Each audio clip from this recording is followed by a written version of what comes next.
Time now to get a checkup on the news with Issue Today and our Friday reporter, Angela Chung. Good morning, Angela. Good morning, Sunya. TGIF. Yes, weekend is around the corner. It's the weekend, and very soon it's going to be the summer holidays as well. But we're going to be talking about going back to school, actually, for our first story.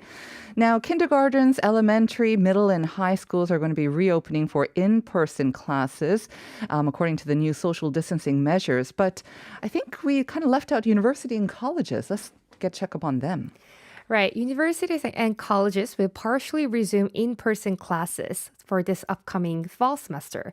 Colleges and small-sized classes, experiments, and practice-based classes of universities, which are in great demand from students, will be the first to shift to in-person classes in the second semester.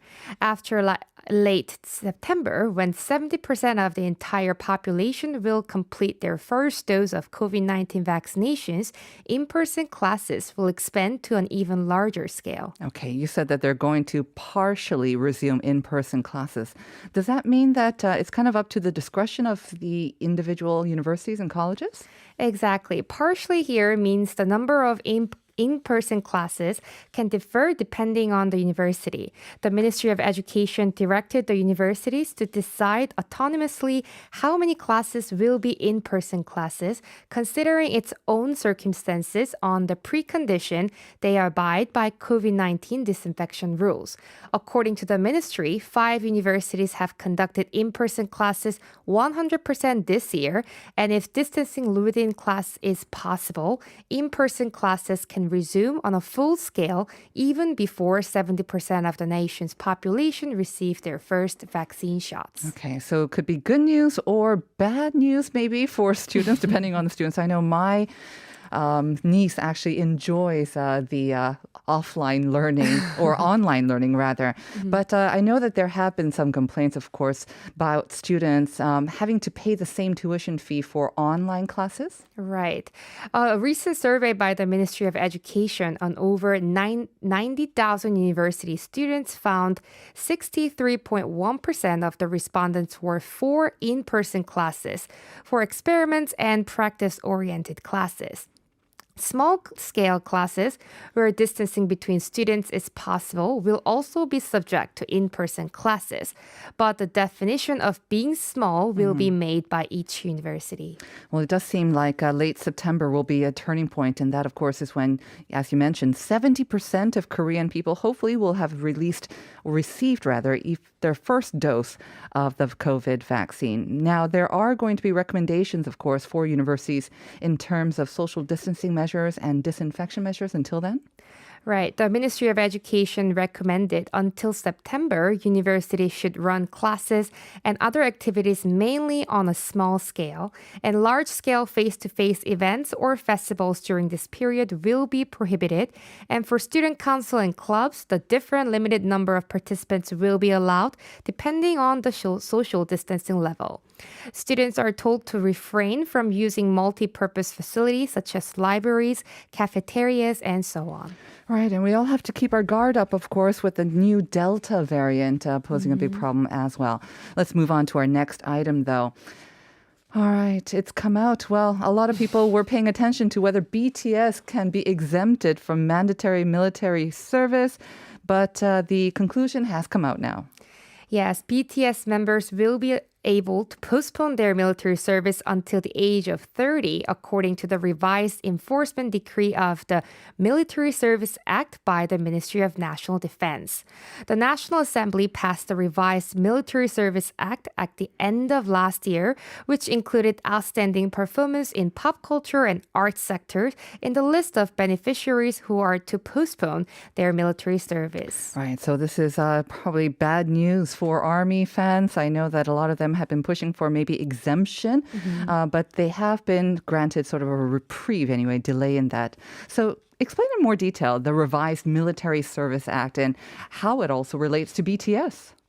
So after the National Assembly passed this revised act, it stipulated detailed qualifications for the beneficiaries as cultural merits and medals. Back in 2018, BTS received Cultural Merit of Hwagwan for their contributions to making Korean pop culture and Korean language known worldwide. And the National Assembly publicly announced the enforcement decree on 23rd. But over this decision, Korean Music Content Association, also known as KMCA, said this enforcement decree is not fair. Why did they say that?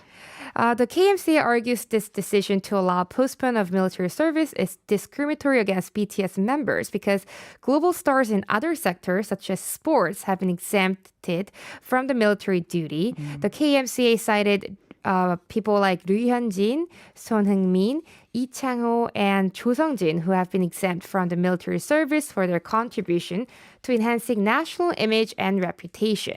And BTS, who have been impacting globally, why they fell short of getting exemption and ended up with just postponement. Right. So this is, I think, that point of contention. Although I do remember some BTS members like Jin saying that he would be happy and honored to serve in the military and do his duty. We're going to move on now.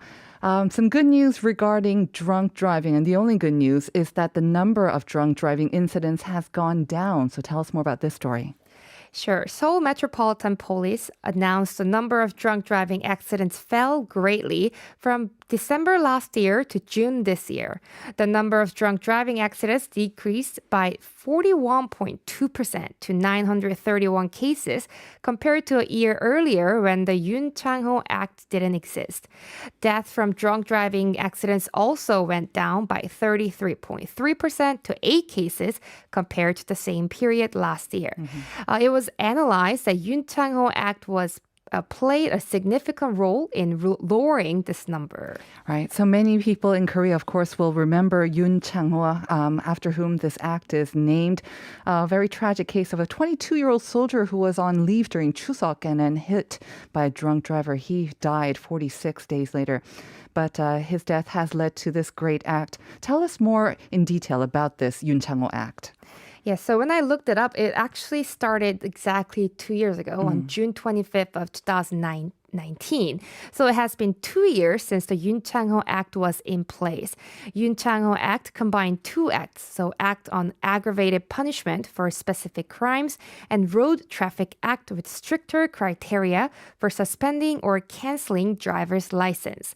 Under this Yoon Chang-ho Act, those who cause deaths from drunk driving accidents, they may be subject to over 3 years of imprisonment or life imprisonment. And criteria for crackdown on drunk driving became stronger.